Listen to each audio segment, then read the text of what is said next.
Alright, so today we are checking out the Manta 5 SE by AxisFlying. And the Manta 5 SE is going to be AxisFlying's best offering for the beginner budget sector. And I think they wanted to use the Manta 5 SE to go directly head-to-head with the iFly Echo and also the GeparC Vapor X. So it's a very good thing that we're seeing that FPV drone bind and fly prices are dropping back to somewhat normal. So like around 200 and 220 plus or minus range, you should be able to get somewhat a decent bind and flight for like a complete beginner. So it's going to be cheaper than buying parts and to build yourself. As for the configuration of the Manta 5 SE, you do have a few options. You will be able to purchase this in the video system of analog or going to be the DJI-03. I think these are the only two options that you have. And as for the receiver protocols, you will be able to get it in PNP, which I don't know why people wanted to do that, PNP Express ELRS or TBS Crossfire. And additional options is you will be able to determine if you wanted to get a GPS or not. So this particular one has a GPS built in. Obviously, the less equipment you choose, the cheaper it's going to be. For this particular set of video, this drone is going to be an analog edition, Express ELRS, and also has a GPS. So in this video, I'm going to show you how to bind the Manta 5 SE to your Express ELRS radio. We're going to set up the VTX so you can connect to your analog goggles, and at last, setting up the GPS. And at the end of this video, we're also going to be doing a quick short flight test to demo all the functions. All right, let's begin. Okay, so the first step, we're basically going to start by binding the radio to the quad. So just before we actually begin any steps, I wanted to explain how Express ELRS works.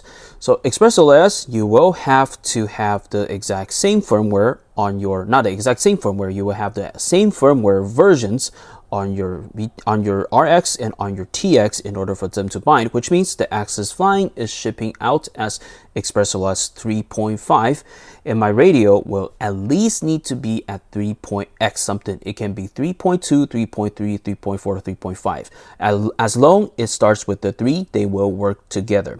But the recommendation is it's best to have the exact same matching firmware. That's going to be the easiest for you. Okay, so if you don't know what Express ELRS firmware version is on your radio, or you needed to flash your Express ELRS radios, just check the link below. There's going to be a step-by-step guide showing you how to do that. Okay, so since now the general rules is out of the way, now we can talk about the methods to bind this drone to your radio. So the AxisFlying Manta 5 SE does come with a serial-based ELRS receiver. And the firmware version, as I was saying, is on 3.5. So which means there is total 3 methods you can use to bind to your radio. So the first 2 is more easy, but it's not recommended. But the third one is a little bit harder, but it's more recommended on my channel. It's much easier for the long run. All right, so the first one, very simple. All you need to do is power up your drone, and then you should be able to hit a bind button. There is a little gold button on the Express ELRS receiver, but since this is tugging so bad, I'm not going to demo it because you have to remove it. So that's something I'm not going to use. After you press the bind button, you have to power your radio. Actually, you should power up your radio earlier. And then you go to the system, you go to Express ELRS. And then you will have to scroll down to the bind button. Okay, here we go. So once you hit the bind button on your receiver, you can just bind and hit the bind button on your radio, and theoretically they should bind together. That's how Express ELRS 3.5 works. But I do think that both your receiver and your radio have to be on the firmware version 3.5. All right, so the second method is the older cheat method. So what you have to do is you just have to plug and unplug your drone 3 times, and this is basically going to be forcing the receiver into bind mode, and you can just basically do the same thing at your radio and hit the bind button.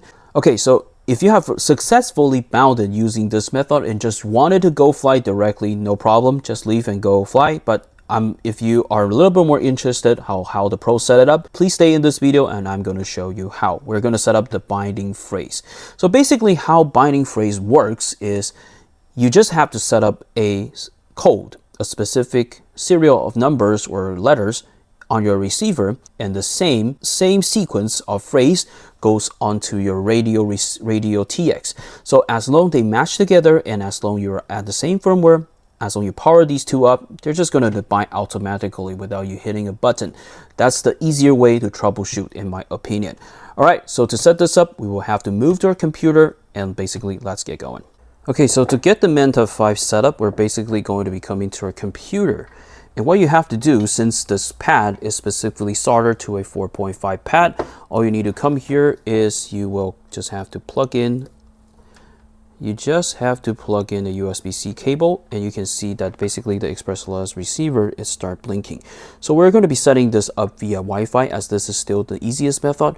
So what this does is basically this is going to the receiver. You can see that right now it's blinking really slowly, right? So you just have to wait about 30 to 60 seconds, and this thing is basically going to be jumping into Wi-Fi mode. So you will see a very rapid flashing speed, and that's an indication that is Wi-Fi mode. So let's just wait about it. Let's wait about 30 seconds. Okay, so now you can see that the receiver has been starting to rapid flashing. This is an indication it's in Wi-Fi mode. Let's switch our view to our computer. What you have to do is use the Wi-Fi icon. If you don't have a Wi-Fi built into your computer, it's completely okay. You can just get an adapter like this, or yeah, just use your cell phone. It should work as well. Okay, so let's go to the ExpressLRS RX, and if this is the first time you are actually entering this function, you will have to manually enter ExpressLRS, all lowercase, as password, and then it should bring you to the web page. So what we're doing right now is we're basically waiting for the web-based web page to pop out for us to complete the setting. If the web page doesn't pop out, you might have to enter it like manually, which is still possible. Let's wait for a while, and the page should be coming out. Okay, so as this time it's not popping out, you will have to manually come in and enter. And what we can do is, I think is you enter this, basically this number, and it should be popping out. So you might have to do this sometimes, but in case it doesn't pop out, this is your solution. Okay, so we're basically going to be, why is it not connecting again? Okay, it is connecting. Okay, that's a good thing. So binding phrase, we're basically going to come here, and we're basically going to be setting up the binding phrase. So my binding phrase is going to be 654-321, and you can set up whatever you like as long as it matches your radio. And if you don't know how to set up the binding phrase onto your radio, you can basically use the link below, and you can view it. There's going to be a more step-by-step guide, easier. Okay, so once you have set up the binding phrase, all you have to do is come here and hit save, and basically the configuration should have been saved, and you can power cycle it, and it should be working with the radio at the moment as soon as we power it on, since my radio also has the same binding phrase. Let's close this. Okay, so once the function has been saved, I want you to unplug the USB-C cable so we can power cycle the receiver, and then plug it back in. And right now, I want you to bring out your radio. Okay, so at our radio, you're basically going to be hitting the power on button.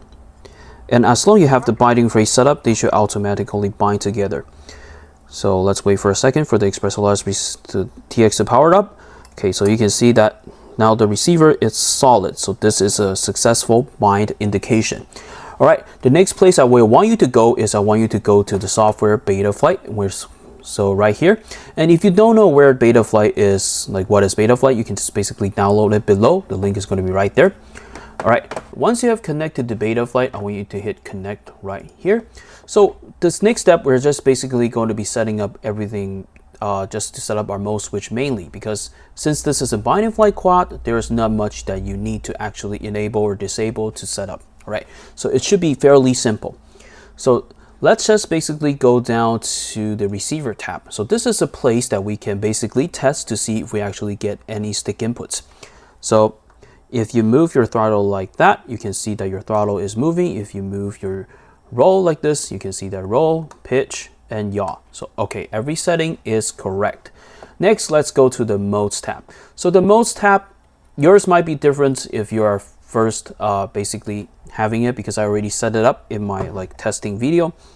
So what we have to do is we're basically going to be telling the quad what switches we wanted to do certain thing. So the first switch is always going to be the arm switch. So to adjust to the switch you like, all you have to do is switch this to auto and then flip the switch you want, and this is going to be my aux 1, which we normally use this as a default on most of the radio if it's just coming out from the plant.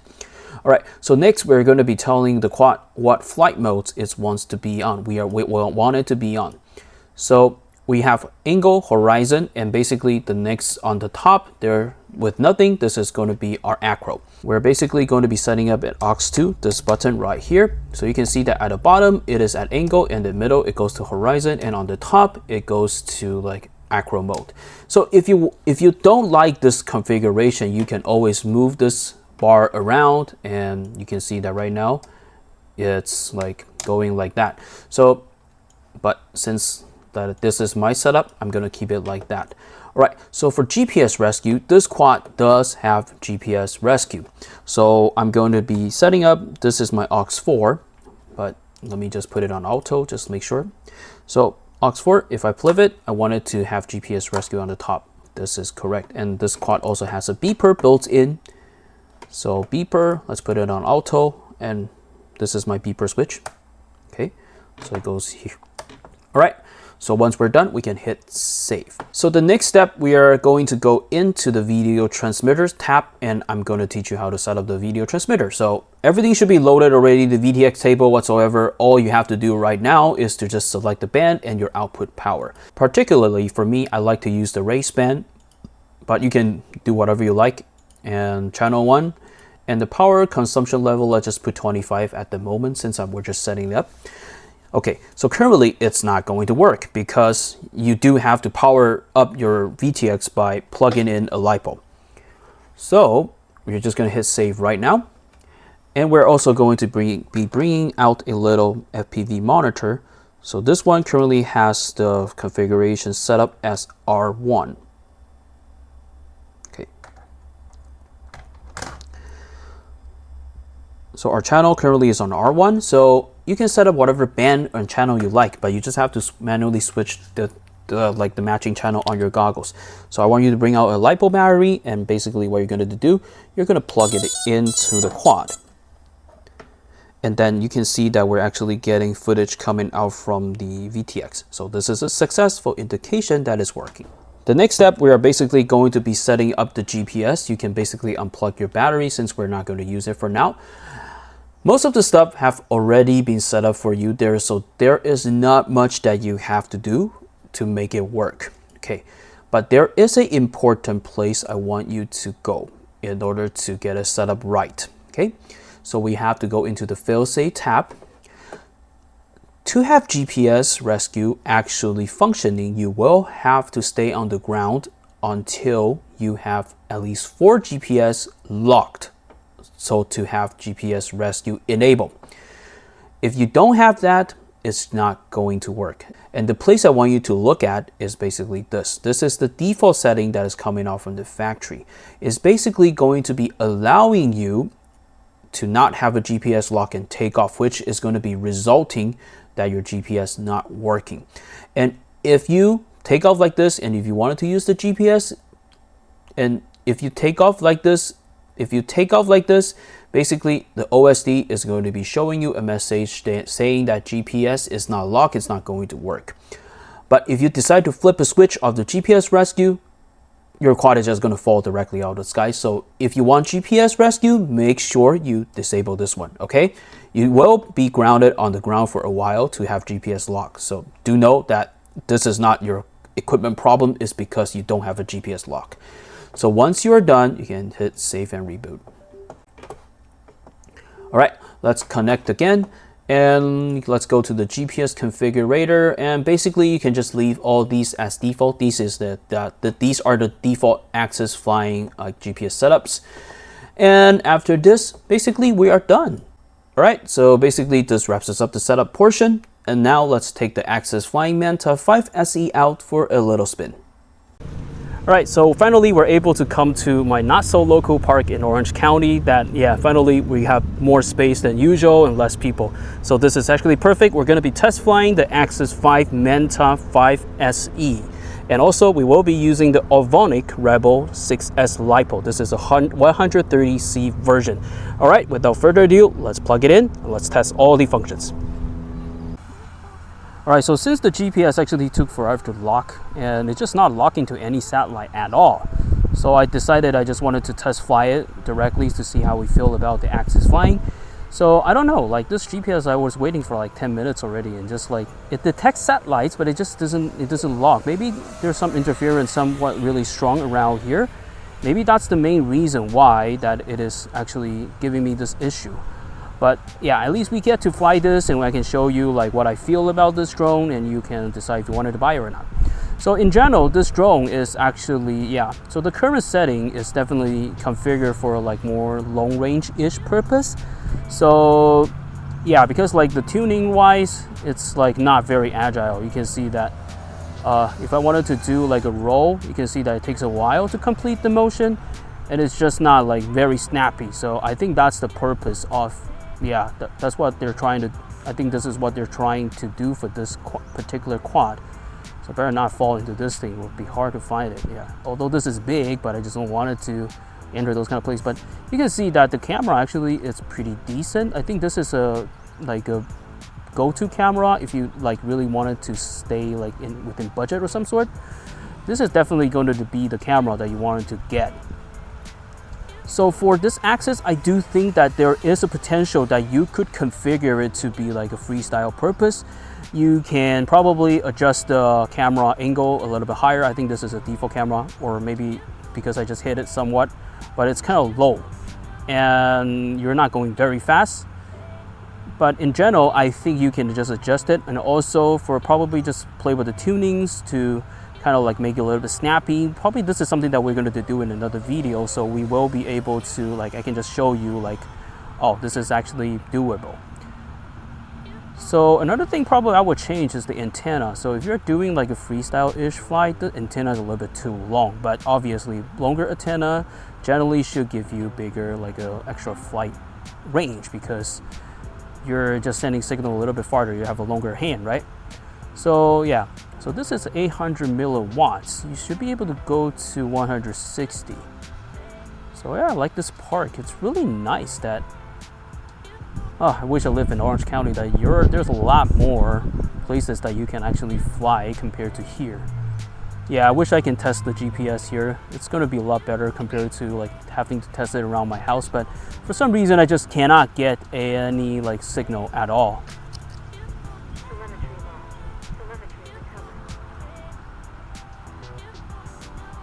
Okay, so yeah, in general I think this is a really nice park that you can actually go fly. And in general, you can see most of the stuff in this camera. Yeah. It's a little bit oversaturated, but I think this is the issue of Sky Zone. Like when I'm using the DJI V2, I think everything looks much better compared to like these analog goggles. Yeah, so the motors, definitely, there's going to be punches. Let's try to do some punches over here so we can at least give it a go. You can see that it actually punches up, but it's not like it's going to like shoot itself up directly. I think this might be the tuning. I want to make sure there's no people, so okay. All right, let's make sure there is no people. So you can definitely do some tricks. Like since this is a 6S quad, flying through objects is definitely not going to be a problem, but you can see that the tuning is a little bit just not there. It's a little bit slow, but it's going to be better if you're doing some mountain cruising, like really light filming. I think this is going to be nice.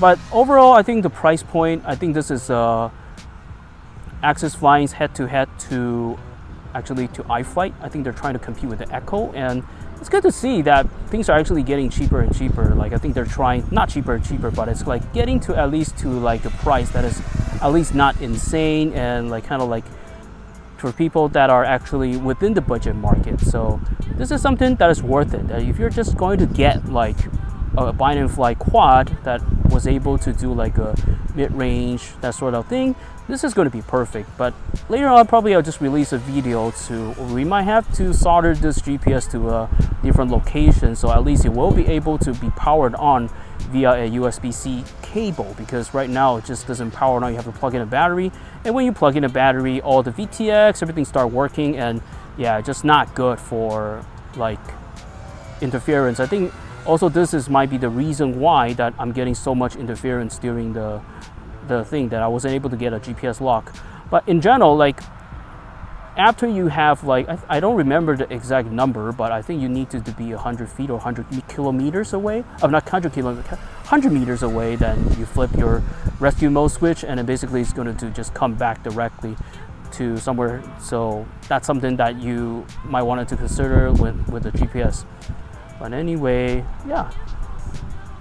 Currently, I think the configuration is a little bit boring, because like you're just cruising around, and if you're trying to do something, it's not that responsive.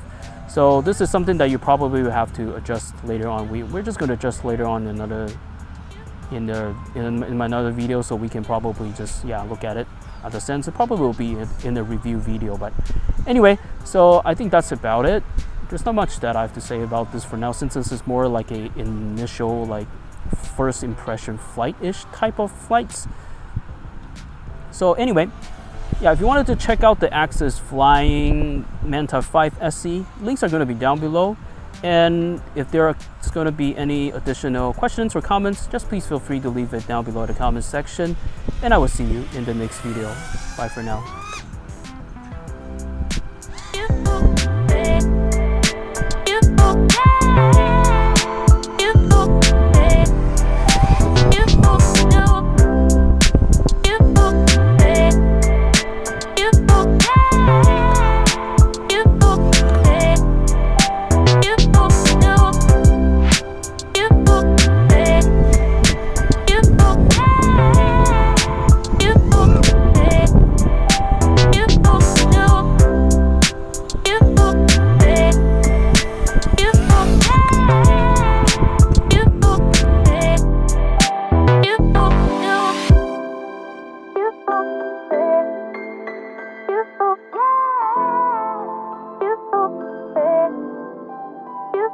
No.